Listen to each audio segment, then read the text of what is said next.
سورۃ الحجر۔ شروع اللہ کا نام لے کر جو بڑا مہربان نہایت رحم والا ہے۔ الف لام را، یہ اللہ کی کتاب اور قرآن روشن کی آیتیں ہیں۔ کسی وقت کافر لوگ آرزو کریں گے کہ اے کاش وہ مسلمان ہوتے۔ اے محمد صلی اللہ علیہ وسلم، ان کو ان کے حال پر رہنے دو کہ کھا لیں اور فائدے اٹھا لیں، اور طول عمل ان کو دنیا میں مشغول کیے رہے۔ ان قریب ان کو اس کا انجام معلوم ہو جائے گا، اور ہم نے کوئی بستی ہلاک نہیں کی مگر اس کا وقت مرقوم و معین تھا۔ کوئی جماعت اپنی مدت وفات سے نہ آگے نکل سکتی ہے اور نہ پیچھے رہ سکتی ہے۔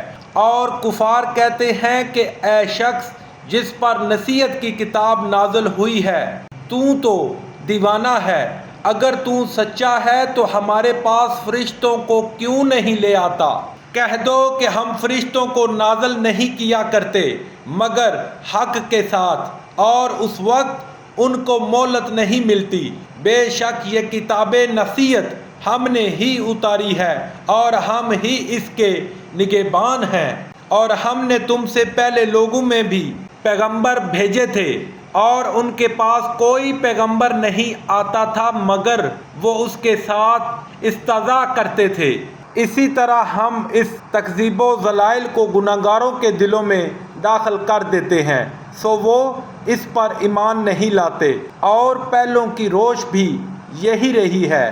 اور اگر ہم آسمان کا کوئی دروازہ ان پر کھول دیں اور وہ اس میں چڑھنے بھی لگیں تو بھی یہی کہیں گے کہ ہماری آنکھیں مخبور ہو گئی ہیں، بلکہ ہم پر جادو کر دیا گیا ہے، اور ہم ہی نے آسمان میں برج بنائے اور دیکھنے والوں کے لیے اس کو سجا دیا، اور ہر شیطان رندہ درگاہ سے اسے محفوظ کر دیا۔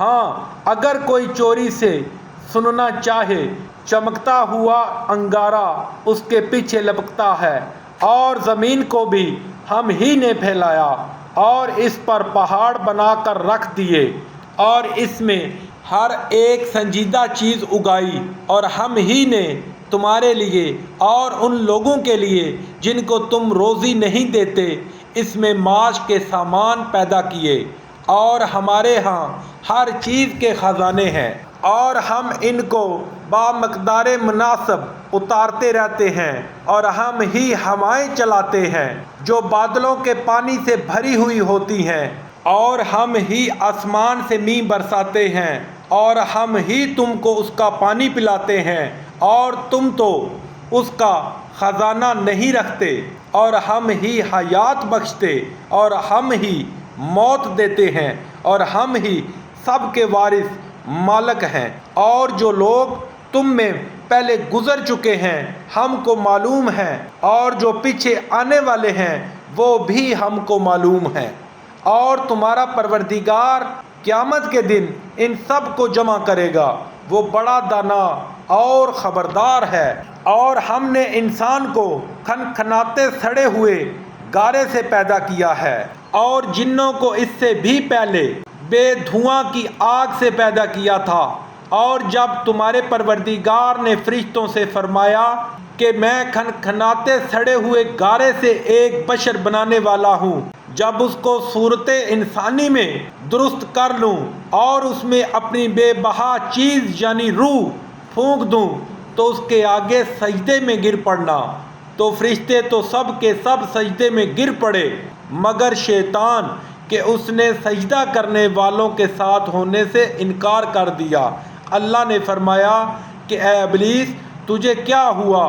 تو سجدہ کرنے والوں میں شامل نہ ہوا۔ اس نے کہا کہ میں ایسا نہیں ہوں کہ انسان کو جس کو تو نے کھنکھناتے سڑے ہوئے گارے سے بنایا ہے سجدہ کروں۔ اللہ نے فرمایا یہاں سے نکل جا، تو مردود ہے، اور تجھ پر قیامت کے دن تک لعنت برسے گی۔ اس نے کہا کہ پروردگار مجھے اس دن تک مہلت دے جب لوگ مرنے کے بعد زندہ کیے جائیں گے۔ فرمایا کہ تجھے مہلت دی جاتی ہے وقت مقرر یعنی قیامت کے دن تک، اس نے کہا کہ پروردگار، جیسا تو نے مجھے رستے سے الگ کیا ہے، میں بھی زمین میں لوگوں کے لیے گناہوں کو آراستہ کر دکھاؤں گا اور سب کو بہکاؤں گا۔ ہاں، ان میں جو تیرے مخلص بندے ہیں ان پر قابو چلنا مشکل ہے۔ اللہ نے فرمایا کہ مجھ تک پہنچنے کا یہی سیدھا رستہ ہے۔ جو میرے مخلص بندے ہیں ان پر تجھے کچھ قدرت نہیں کہ ان کو گناہ میں ڈال سکے۔ ہاں، بدراہوں میں سے جو تیرے پیچھے چل پڑے، اور ان سب کے وعدے کی جگہ جہنم ہے، اس کے 7 دروازے ہیں، ہر ایک دروازے کے لیے ان میں سے جماعتیں تقسیم کر دی گئی ہیں۔ جو متقی ہیں وہ باغوں اور چشموں میں ہوں گے، ان سے کہا جائے گا کہ ان میں سلامتی اور خاطر جمع سے داخل ہو جاؤ۔